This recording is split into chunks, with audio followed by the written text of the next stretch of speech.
আসসালামু আলাইকুম।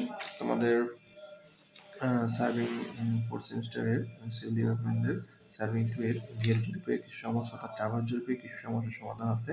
একটা ম্যাথ, খুবই ইম্পর্টেন্ট ম্যাথ, সাধারণত এটা রচনামূলক প্রশ্নে আসে। তো এই ম্যাথটা খুবই ইম্পর্টেন্ট, আশা করি তোমরা পারবা। এখানে দুইটা ম্যাথ 12 আর 13 নম্বর, আমি 13 নম্বর ম্যাথটা করাবো। 12 আর 13 সেম একইভাবে। তো আমি একটা করলে তোমরা আসলে তোমরা একটা করতে পারবো। সেটা কি, একটি A B C D E একটা বদ্ধ ঘিরে দেওয়া আছে, ঠিক আছে? বদ্ধ ঘিরে দেওয়া আছে, সেইভাবে বাহুর দৈর্ঘ্য এবং বিয়ারিং, বিয়ারিং মানে পুনরাবৃত্ত বিয়ারিং। এখানে যদি রাশিকৃত বলা থাকে তাহলে রাশিকৃত, আর যদি না থাকে তাহলে বুঝতে হবে সেটা হচ্ছে কি পূর্ণবৃত্ত বিয়ারিং, মানে হোল সার্কেল বিয়ারিং। এবং একটা বিয়ারিং এর একটা রেখার দৈর্ঘ্য এবং বিয়ারিং কিছুই দেওয়া নেই, মানে একটা রেখার দৈর্ঘ্য এবং বিয়ারিং দুইটা দেওয়া নেই, এই দুইটার মান বের করতে হবে। দৈর্ঘ্য বিয়ারিং বের করতে হবে, বিয়ারিং বের করতে হবে, এবং আরেকটা জিনিস কি, এটা হচ্ছে এর কোণ, মধ্যবর্তী কোণ বের করতে হবে, ঠিক আছে? তো বের করার জন্য প্রথমে তোমাকে ছকটা বানাইতে হবে। ছকটা বানানো খুবই সহজ। সেটা হচ্ছে প্রথম তিনটে যে দেওয়া থাকবে তিনটা লিখে দিলাম, ঠিক আছে? বাহু, দৈর্ঘ্য, পূর্ণবৃত্ত, এই তিনটা দেওয়াই থাকলো। তারপরে এই পূর্ণবৃত্ত থেকে এখন আমাকে যেহেতু এই ম্যাথ করার জন্য হ্রাসকৃত বেরিং লাগবে, সো হ্রাসকৃত বেরিংটা বের করে নিতে হবে, একটা ঘর বানাইতে হবে, এবং এরপরে দুইটা ঘর, অর্থাৎ অক্ষাংশের দুইটা ঘর, দ্রাঘিমাংশের দুইটা ঘর, ঠিক আছে? এই হচ্ছে তোমার ছক। ছক আঁকার পরে এই মানগুলোতে লেখবা। লেখার পরে এই পূর্ণবৃত্ত থেকে রাশিকৃত বেয়ারিং এর চিহ্নের উপায় কি? চিহ্নের উপায় হচ্ছে এটার মান অবশ্যই 90 ডিগ্রি কম হবে, এবং এর দিক দেওয়া থাকবে, কোন দিক, ঠিক আছে? দিক দেওয়া থাকলে আমরা এর মানটা বের করতে পারবো। কীভাবে বের করবো?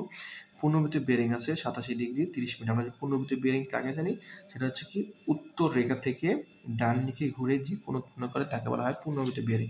তাহলে এখানে আছে 87, তার মানে কি উত্তর রেখা থেকে যদি ঘুরে দিক থেকে 87 মানে এই ঘরে, ঠিক আছে? অর্থাৎ এই ঘরে পড়বে। তাহলে ঘরে পড়লে আমরা জানি পূর্ণবৃত্ত বেয়ারিং সবসময় উত্তর দক্ষিণ থেকে শুরু হয়, নর্থ ইস্ট, এই যে নর্থ ইস্ট। আবার 20 ডিগ্রি 20 মিনিট, এখান থেকে 20 ডিগ্রি 20 মিনিট হলে নর্থ ইস্ট। 280 মানে এখান থেকে শুরু হইতে 90 180 270 280, তার মানে এইখানে এইভাবে যাবে। তো এইভাবে গেলে আমাকে কি বলছে যে এই ঘরে পড়ছে, তাহলে এই ঘরে পড়লে কোত্থেকে শুরু হবে? নর্থ সাউথ থেকে। তাহলে নর্থ সাউথ থেকে এইটুকু মান হচ্ছে আমার পূর্ণবৃত্ত বেয়ারিং। তো এই পর্যন্ত 280 মানে 10 গেলে বাকি থাকে কত? 80। সো এই মান হচ্ছে 80 ডিগ্রি নর্থ এবং ওয়েস্ট। 205 সেম। কত হবে? এই ঘরে পড়লে হবে এখান থেকে কতটুকু? 180 বাদ দিলেই, 205 থেকে 180 বাদ দিলে হচ্ছে 25 ডিগ্রি সাউথ ওয়েস্ট এই ঘরে, ঠিক আছে? এখন এই বেয়ারিংগুলো বের করার পরে এই দিকগুলো দিতে হবে। দিকগুলো দিলে কি তোমার বসানো সহজ হবে। সেই সূত্রটা কি? আমরা জানি অক্ষাংশের সূত্র হচ্ছে যে যদি রাশি যদি বের দেওয়া থাকে তাহলে বাহু দৈর্ঘ্য দেওয়া থাকে, তাহলে অক্ষাংশ এল সমান বের করার সূত্র হচ্ছে এল কস থিটা। এল কস থিটা আর দ্রাঘিমাংশের জন্য এল সাইন থিটা, ঠিক আছে? এখন এল কস থিটা এখানে সূত্র ক্যালকুলেশনে আমি যদি বসাই দিই, এল এর মান হচ্ছে 203 আর থিটার মান হচ্ছে 87 ডিগ্রি 30 মিনিট, ঠিক আছে? তাহলে আমার একটা মান পাবো, সেই মানটা কোন ঘরে বসাবো? এইখানে দুইটা মান আছে, নর্থ সাউথ।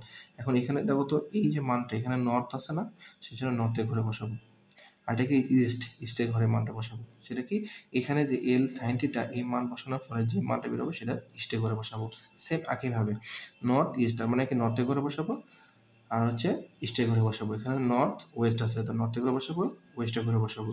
আর সাউথ আছে, ওয়েস্ট আছে, সাউথের ঘরে বসাবো, আর আছে ওয়েস্টের ঘরে বসাবো।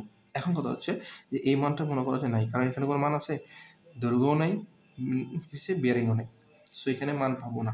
এই মানটা কীভাবে আনবো? এই মানটা আনার হচ্ছে যে কোন ঘরে বসবে, এই ঘরে বসতে পারে, এই ঘরে বসতে পারে, সো এখানে পুরো ঘরটা খালি। এই খালি ঘরকে পূরণ করার জন্য কি করতে হবে? আমাকে নর্থ, অর্থাৎ এখানে দুইটা ঘর না, নর্থ আর সাউথ, এই নর্থের যোগ করতে হবে, সাউথের যোগ করতে হবে। তো নর্থের এই তিনটা মান আছে, তিনটে মান যোগ করলে হয় 251.26, আর এখানে লেখা যাবে না, জাস্ট ক্যালকুলেটারে লিখবা। আর সাউথে আছে একটাই, সেটা হচ্ছে 172.20, তাহলে 172.20। তাহলে এখন দেখো তো এই দুইটাকে সমান হইতে হবে, সমান হইতে হবে। যদি সমান না হয়, যেই ঘরে কম সেই ঘরে আমি ওই যতটুকু কম সেটা লিখে দিলেই সমান হয়ে গেল।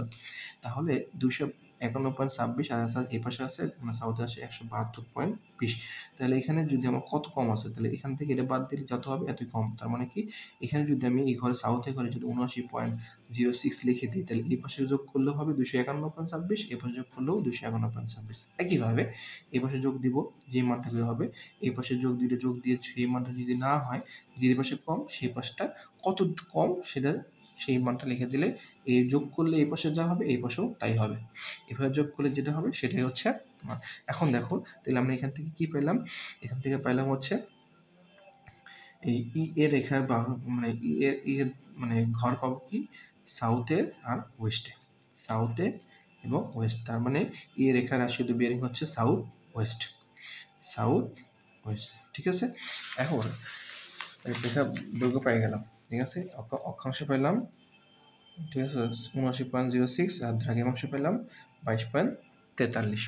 এখন আমাকে কি বের করতে বলছে, রেখার দৈর্ঘ্য। আমরা জানি দৈর্ঘ্য সূত্র কি, এল সমান √L² প্লাস ডি স্কোয়ার। অর্থাৎ এই যে দ্রাঘিমা অক্ষাংশ দ্রাঘিমাংশ পেলাম না, এটার মানটা এখন লিখে দিলে অ্যান্সার হয়ে যাবে।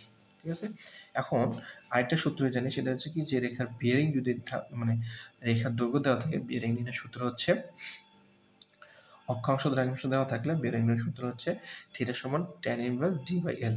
ঠিক আছে, এখান থেকে এই ডি এর মান অক্ষাংশ দ্রাঘিমাংশ বের করলাম না, এখানে অক্ষাংশ এখানে এল আর ডি। ঠিক আছে, দ্রাঘিমাংশ ডি দ্বারা প্রকাশ করা হয়, অক্ষাংশকে এল দ্বারা প্রকাশ করা হয়। সো এটার যে মানটা বের করলাম সেই মানটা এখানে যদি বসাই দিই তাহলে এখানে মানটা পেয়ে যাবো। আর এখানে SW কোন ঘরে আছে সেটা তো আমি আগেই পেয়েছি, যে সাউথ আছে ওয়েস্টে আছে।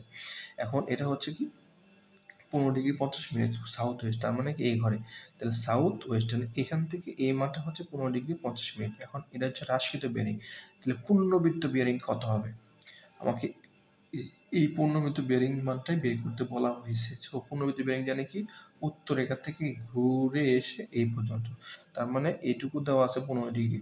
ঠিক আছে, সাউথ ওয়েস্টে এইটুকু 15° দেওয়া আছে।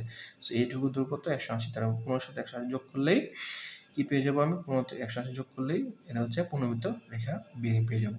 ঠিক আছে, তারপরে বের করতে বলছে কোণের মান, এই যে কোণ DEA, এটা আমাকে আগের অধ্যায়ে দেখাইছে আমি ভিডিওতে। যে সূত্রটা কি, সূত্র হচ্ছে মধ্যস্থ কোণ পূর্ববর্তী রেখার পশ্চাৎ বিয়ারিং মাইনাস পরবর্তী রেখার সম্মুখ বিয়ারিং।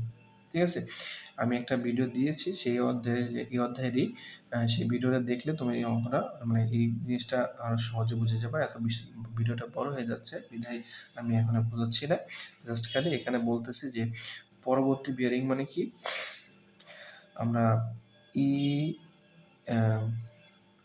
ই এর আগে আছে ডিই, ঠিক আছে, তারপরে একই আছে সিডি, আবার এগিয়ে আছে AB। ঠিক আছে, এরকম করে যাবে।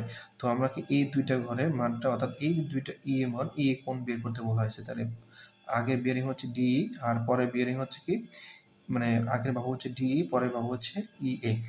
তাহলে আমি কি বলছি যে পূর্ববর্তী রেখার পশ্চাৎ বিয়ারিং, পূর্ববর্তী রেখা বিয়ারিং হচ্ছে কি, পূর্ববর্তী রেখা মানে পূর্ববর্তী রেখা হচ্ছে DE, তাহলে DE হচ্ছে সম্মুখ বিয়ারিং, তাহলে ED, তাহলে ED এর মানটা বের করতে হবে আগে, ED এর বিয়ারিং বের করতে হবে। ঠিক আছে, সেটা চাই 280 থেকে বড় 180 বড় হলে সেটা বাদ দিয়ে যে মানটা এটা বের করবো, বের করার পরে আর এটা কি ই এর রেখার সম্মুখ বিয়ারিং, এর রেখার সম্মুখ বিয়ারিং দেওয়া আছে। সো এই মানটা এখন আমার সম্মুখ বিয়ারিং, ই রেখার সম্মুখ বিয়ারিং বা ই রেখার বিয়ারিং 195 দেওয়া আছে। সো এই দুইটার থেকে এখন বিয়োগ দিলেই, যে সূত্রটা বসাইলেই আমি মান পেয়ে যাব। ঠিক আছে, আশা করি তোমাদের এই ধরনের কোনো ম্যাথে সমস্যা হবে না। ধন্যবাদ।